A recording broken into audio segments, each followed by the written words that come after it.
booste ton potentiel et ose révéler ta véritable identité.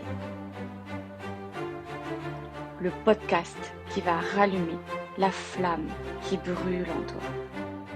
Salut la team, comment allez-vous aujourd'hui? Bienvenue à toi dans un nouvel épisode de Booste ton potentiel et ose révéler ta véritable identité.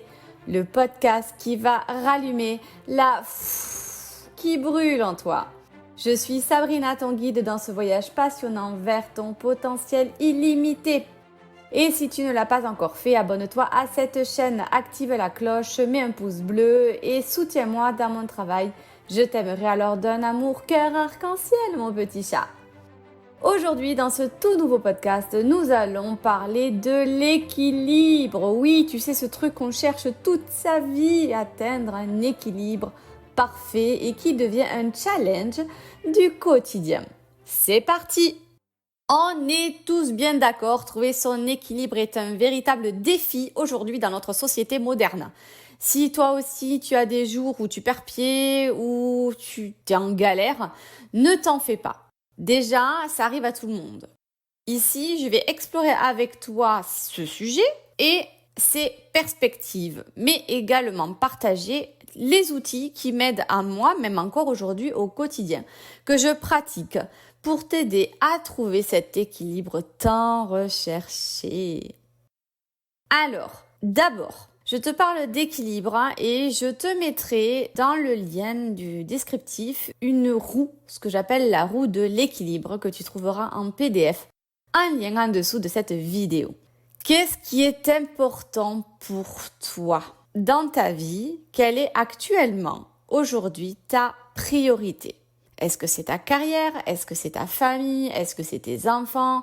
Est-ce que c'est ton bien-être, ton alimentation, faire du sport, avoir du temps pour toi, avoir des relations amicales de qualité, entretenir ta maison ou construire ta maison, ton besoin d'argent, ton développement personnel, spirituel et bien d'autres encore. Ou plus simplement, moi en ce moment, mon objectif dans mon équilibre est d'arriver à prendre du plaisir dans tout ce que je fais, dans tout ce que j'entreprends, que ça soit dans ma parentalité, dans mon couple, dans mon quotidien. J'ai envie de me reconnecter un petit peu à cet enfant intérieur, cette petite gamine qui aimait sautiller partout. Et si t'es comme moi, tu vas en vouloir toujours plus, tu vas être gourmand, gourmande. Alors tu vas tout vouloir. Pour jongler entre toutes les sphères de ta vie, de mon expérience, et crois-moi, c'est un travail de tous les jours et qui est en plus totalement différent pour chacun d'entre nous. Pourquoi? Tout simplement, cela va dépendre de notre cadre de référence, de notre éducation, de notre vécu, de nos besoins, nos valeurs, nos propres caractères, mais également nos responsabilités professionnelles et familiales. Alors, dans ce podcast, je vais essayer de donner des clés qui peuvent convenir au plus grand nombre. Mais si tu veux aller plus loin, n'hésite pas à me contacter par mail ou en message privé sur mon profil Facebook. Je te mettrai le lien en commentaire pour pouvoir aller plus en profondeur et que cela te soit adapté personnellement. Pour avancer, selon moi, ça commence toujours par un état des lieux. Ça, pour moi, c'est vraiment la base. Je t'invite à aller écouter le podcast numéro 15. Je t'explique comment le faire dans cet épisode. Une fois que tu as fait cela, déjà, tu peux commencer à mettre ton plan d'action en place. Commencer par une bonne organisation me semble quand même assez important et essentiel. Ensuite, tu vas établir tes priorités. Est-ce que ma priorité, c'est mes enfants? Est-ce que ma priorité, c'est construire une famille? Est-ce que ma priorité, c'est le travail, les amis, etc., etc. Ça, définir ses priorités, c'est aussi une base. Je te donne un exemple. Imagine, tu as un projet professionnel urgent. Là, c'est maintenant, voilà. Mais ton mari te propose une soirée importante pour lui. Pourquoi? Parce qu'il te présente peut-être à son patron, peu importe, ou à des amis, ou voilà, il y a quelque chose de très important pour lui. Sauf que toi, tu avais envie de te rester et de plonger dans ton projet professionnel. De construire ce projet qui t'anime en plus, tu vois, qui te prend par les tripes. Sauf que tu dois jongler avec le besoin des autres. Il va donc falloir trouver un équilibre qui te permet de soit aller dans le sens de ton conjoint tout en te nourrissant et en travaillant ton projet professionnel qui te semble, toi, urgent. C'est-à-dire qu'il va falloir, je le disais, trouver ton organisation. C'est la clé en fait. L'organisation, c'est je sais que j'ai une soirée importante, ça compte pour mon conjoint. Donc, je sais que ce jour-là, je ne vais pas travailler. Je te donne mon propre exemple. Je sais que cette semaine, il y a 2 jours fériés, l'école fait pont, donc je sais que j'ai que lundi, mardi pour travailler. Tout le reste, j'ai mon enfant avec moi, je suis donc obligée de me poser en congé, alors que je suis auto-entrepreneuse. C'est pas grave, je m'adapte. Déjà je vais m'adapter à cette contrainte. Donc, je vais planifier mes tâches sur lundi et mardi. Sachant que mardi, mon conjoint a posé sa journée et que notre enfant est à l'école, donc c'est une journée qu'on va avoir en commun. Connaissant le profil de mon conjoint qui fait tout au dernier moment, j'ai donc anticipé et j'ai tout planifié sur aujourd'hui, c'est-à-dire lundi. Oui, parce que j'ai décidé de te faire les podcasts au jour le jour avec mon énergie du moment et plus te faire des podcasts en avance qui me génèrent du stress.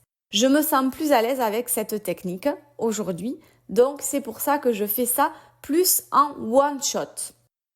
Dans l'exemple que je viens de te donner, tu as aussi une deuxième solution qui consisterait à savoir dire non à l'invitation de ton conjoint afin de pouvoir honorer tes propres engagements professionnels. Là, je t'invite à utiliser une méthode assertive. L'idée ici, c'est de ne pas dire non en front, mais de bien considérer la personne que tu as en face. Je t'expliquerai plus tard ce que c'est que la communication assertive. Pourquoi savoir dire non est important? Tout simplement parce que tu risques de te retrouver submergé et cela peut affecter ta productivité et ta santé mentale.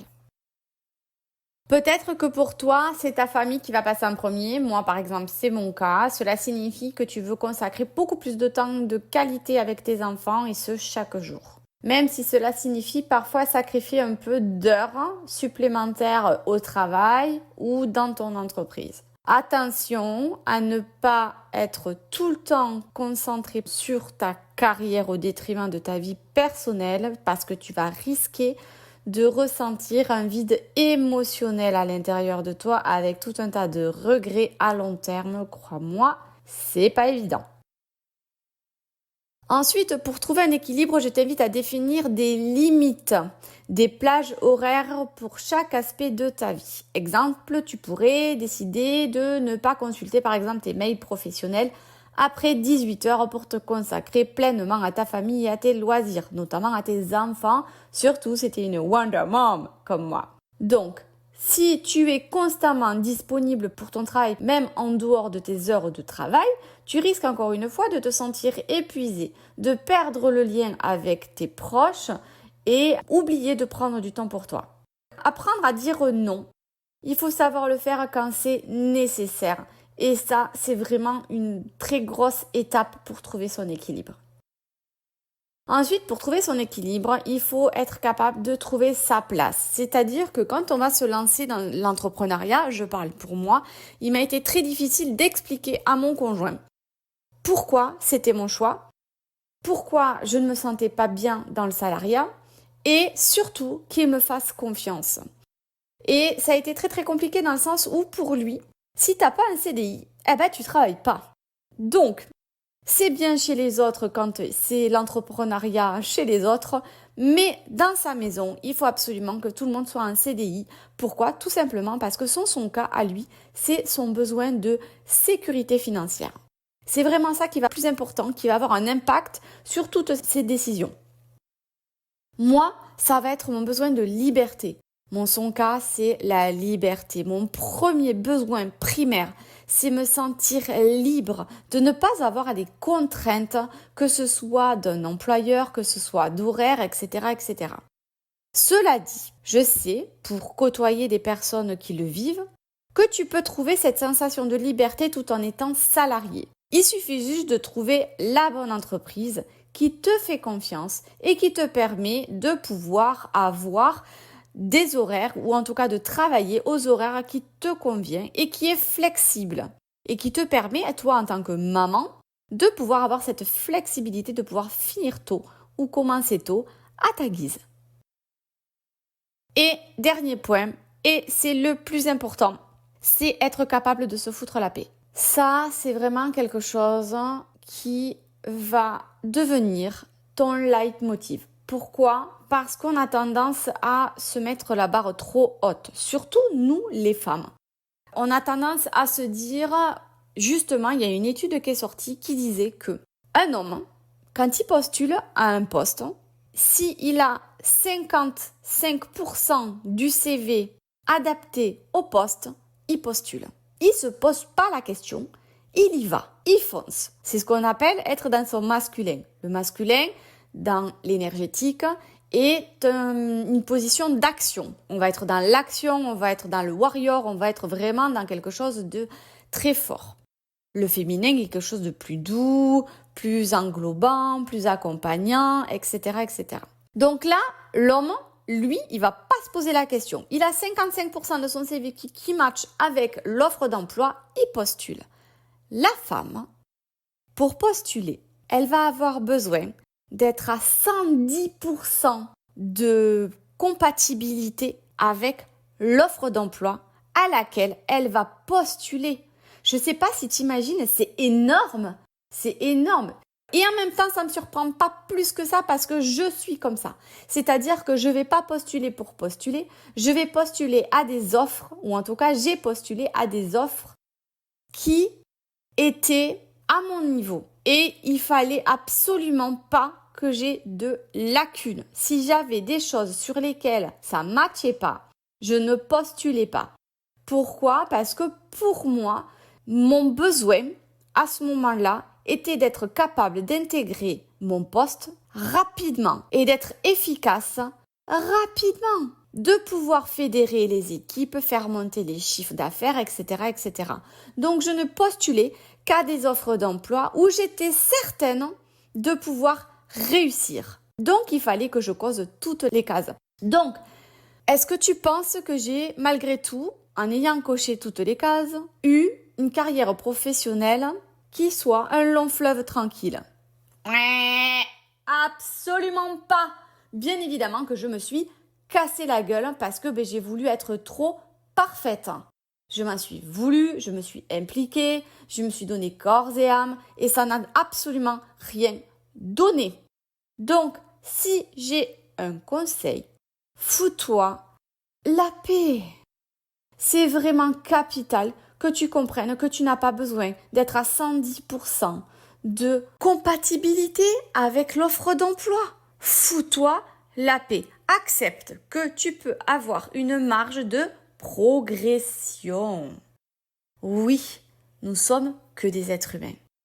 S'il y a des jours dans ton job d'entrepreneuse, par exemple, tel que je suis, s'il y a des jours où tu n'as pas envie, où tu as tes énergies basses, où c'est compliqué, où tu es fatigué, où là, je sais pas, tu as passé un week-end comme moi, j'ai passé un week-end de 3 jours à fêter les 6 ans de ma fille.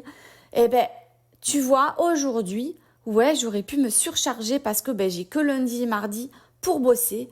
Eh ben non, je me suis calé mes rendez-vous sur la matinée, mais je me garde mon après-midi au calme, sans mari, sans enfant, afin de pouvoir recharger mes batteries pour en avoir encore sur le reste de la semaine. Et je pense d'ailleurs que demain, s'il pleut comme aujourd'hui, je me ferai une journée télé. Je vais décompresser pour pouvoir avoir assez d'énergie, pour pouvoir consacrer du temps de qualité à ma fille pendant les 4 prochains jours qui vont être fériés.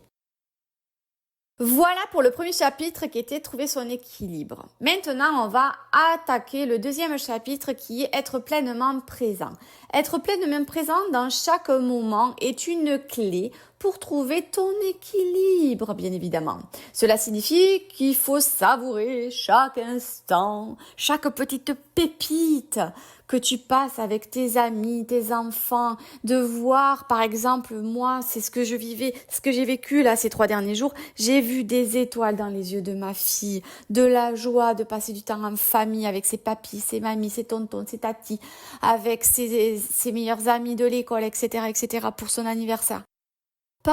Accueille ces instants comme des instants magiques et précieux que la vie te donne, sans te laisser envahir par tes soucis ou des problèmes passés ou des rancœurs ou des préoccupations pour ton avenir. Par exemple, jouer avec ton enfant sans regarder ton téléphone. Ça, c'est un vrai défi pour la maman d'aujourd'hui. D'autant plus que, quand tu es auto-entrepreneur, tu travailles sur les réseaux sociaux pour te faire connaître, donc tu passes ta vie sur ton téléphone. Soit à travailler dans le sens où tu vas aller regarder sur des groupes, ce qui s'y passe, ce que les gens y disent. Et puis alors, je pense que je ferai un podcast là-dessus, mais j'en peux plus de toutes ces pubs, la personne, elle est sur un groupe d'auto-entrepreneurs, elle pose une question. Et puis, les gens, au lieu de répondre à sa question, ils vont lui proposer un MP pour se faire accompagner et vendre leur accompagnement. Mais putain de merde, tu peux pas juste répondre à la question de la personne sans forcément vouloir vendre un truc derrière, comme si c'était juste ton meilleur ami qui te posait la question. Réponds! Je pense que je ferai un podcast tellement que je suis en colère. Et là, tu vois, mon podcast d'avant, ma colère n'est pas totalement partie. Mais ça m'agace de voir tous ces gens sur les réseaux sociaux qui sont pas fichus de répondre à ta question et qui veulent absolument te vendre leurs prestations. Eh ben non, tu peux juste répondre à la question de la personne sans vouloir vendre ta prestation. C'est un truc de barge. Bref, je passe à autre chose. Passer du temps de qualité avec son enfant sans regarder son téléphone. Ça, c'est important. Prendre le temps d'aller faire une balade en plein air. Alors là, c'est la petite anecdote du week-end. Donc pour l'anniversaire de ma fille, on lui a acheté une nouvelle trottinette puisqu'elle avait la trottinette de bébé à 3 roues. Donc on est passé à la trottinette à 2 roues. Alors là, on se rend compte que les enfants ont une capacité d'assimilation, de compréhension et d'adaptabilité en mode plus. C'est un truc de barge. En 10 minutes, moi qui étais stressée à l'intérieur de moi parce que je la voyais, elle guidonnait, elle trouvait pas son équilibre et tout. Écoute, au bout de 10 minutes, elle avait percuté le truc. On a été faire une balade en famille, on a été dehors, on a promené le chien, etc. C'était trop bien. On a fait de la tyrolienne, on a été au jumping park, enfin bon bref. On a passé un super bon moment en plein air. En plus, il a fait beau tout le week-end et aujourd'hui, il pleut. Merci l'univers. Donc voilà, prendre le temps d'aller faire une pause, une balade en plein air, ressourcer tes batteries et sentir que tu es pleinement présent dans ce moment-là. Ensuite, apprécie ta solitude. La solitude n'est pas une tare, c'est ta meilleure amie. Crois la maman que je suis qui prie l'univers de temps en temps pour que le conjoint il aille bosser et que la gamine elle aille à l'école pour avoir ma solitude à moi. Oui, parce que je la kiffe ma solitude. Alors j'aime aussi être entourée, il n'y a pas de souci, hein. J'adore mon conjoint, j'adore ma fille, j'adore mes amis, j'adore mon groupe de mamans avec qui j'adore passer des soirées, il n'y a pas de souci. Mais bordel, ma solitude, mais c'est plus que ça en fait. C'est ce qui me permet de faire ce que je veux, quand je veux, comme quand j'étais célibataire. Et est-ce que, en tant que femme, on n'a pas le droit juste d'être femme et d'avoir son moment de célibat dans mon petit célibatorium pendant 7 heures? Mais moi, je la kiffe cette solitude. Et quand je l'ai, crois-moi, je suis pleinement présente dans ma solitude. Ensuite, il faut prendre conscience de tout ce qui t'entoure. Et pour ça, l'outil le meilleur que moi je connaisse, c'est la méditation en pleine conscience. Tu en as plein sur YouTube. Moi, je t'en ferai. Je t'ai fait aussi des méditations sur lesquelles tu peux aller te connecter, comme celle de se connecter à son job de rêve, par exemple. Faire ses vœux de nouvelle année, à apaiser ses émotions telles que la colère, celle que j'ai postée la semaine dernière. Voilà. Et puis, il y en aura plein d'autres qui sont en préparation. C'est les seules choses, les méditations que je vais faire en avance, que j'ai préparées en avance. Il y en a déjà 2 de prêtes. Il y aura de la confiance en soi, de l'estime de soi. Il y aura plein de méditations super sympas. Mais quoi qu'il en soit, la méditation permet de prendre conscience de tout ce qui t'entoure. Alors fais-en un maximum que tu puisses. Celles que je poste sur cette chaîne, je les fais courtes. Celles que je fais en accompagnement sont beaucoup plus poussées, plus personnalisées et donc plus longues. Si ça t'intéresse, n'hésite pas à me contacter en message privé, bien sûr. Ensuite, pour finir, il faut accepter et accueillir tes émotions, les comprendre, les connaître leur origine. Ça semble tout bête, mais nous sommes des êtres humains qui sont dirigés par les émotions. Alors, tu as tes propres émotions et puis tu as des émotions que tu as héritées. J'en parle dans le podcast #Je suis en colère. C'est vraiment important que tu te connectes à ces émotions pour mieux les comprendre, pour mieux connaître leurs causes et pour mieux connaître leurs conséquences sur toi, afin de pouvoir non pas les neutraliser, mais les accepter, les accueillir et les laisser s'infuser en toi, de manière à ce qu'elles deviennent plus faciles à gérer par la suite. Je te ferai un podcast ou peut-être même une vidéo pour te donner des exercices plus concrets afin de pouvoir apprendre à gérer tes émotions, que tu peux déjà faire par le biais de la respiration, par le biais de la méditation ou par le biais du journaling. C'est 3 méthodes qui sont très bien pour apprendre à poser ces émotions et à voir quand elles sont déclenchées, comment elles sont déclenchées et comment les apaiser. Dernier chapitre de notre podcast, ça va être de cultiver la joie. La joie est une énergie puissante qui peut transformer ta vie. Crois-moi, prends le temps de te connecter à ce qui te rend vraiment heureux, ce qui te met en joie, ce qui te fait pomper l'up. Que ce soit une activité créative, moi je pourrais passer des heures à faire des ateliers créatifs, que ce soit avec ma fille quand on fait des coloriages ou moi toute seule quand je fais de la couture. Voilà, moi je m'éclate là-dedans. Tu peux avoir une passion, le sport, peu importe, ou simplement passer du temps avec tes proches. Redeviens un enfant pendant ces moments-là et regarde la vie avec ces yeux de toi quand tu avais 6, 7, 8, 9, 10 ans, peu importe. Reconnecte-toi à ton enfant intérieur et conscientise cette joie. Laisse-la se diffuser dans tout ton corps. Accueille-la et répands-la auprès des autres. Connecte-toi à ton souvenir le plus joyeux et laisse-le envahir tout ton être. Laisse s'exprimer ta créativité. Danse, chante, sois foufou et vois comment ton énergie remonte. Tu peux aussi tenir un journal de gratitude où tu vas noter chaque jour 3 choses pour lesquelles tu es reconnaissant d'avoir vécu ta journée aujourd'hui. Cela t'aidera à te concentrer sur les aspects positifs de ta vie. Voilà la team, trouver un équilibre entre le travail, la vie personnelle, l'alimentation, le bien-être personnel, le sport, etc. peut sembler un défi de taille. Mais oui, de taille. Mais avec les quelques outils que je t'ai donnés aujourd'hui et des attitudes positives, c'est tout à fait réalisable. Il y en a qui ont essayé, ils n'ont pas eu de problème. N'oublie pas d'être flexible, fous-toi la paix et de t'accorder de la compassion en cours de route. Tu as le droit d'être imparfait et tu peux être parfaitement imparfait. Merci de t'être joint à moi aujourd'hui dans ce nouveau podcast et n'oublie pas de prendre soin de toi.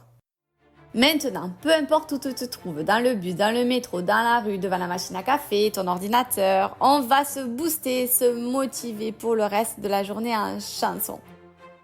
Terminons cet épisode en musique. Dansons, chantons sur Beautiful Things de Benson.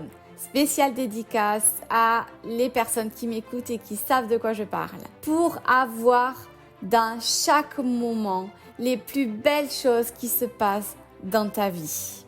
Rappelle-toi que tu es formidable, motivée, déterminée et puissante. Ce podcast t'a plu? Alors abonne-toi, clique sur la cloche, lâche un pouce bleu pour plus de contenu inspirant et impactant. On se retrouve lundi prochain pour l'épisode numéro 30. À lundi, ciao ciao! Booste ton potentiel et ose révéler ta véritable identité. Le podcast qui va rallumer la flamme qui brûle en toi.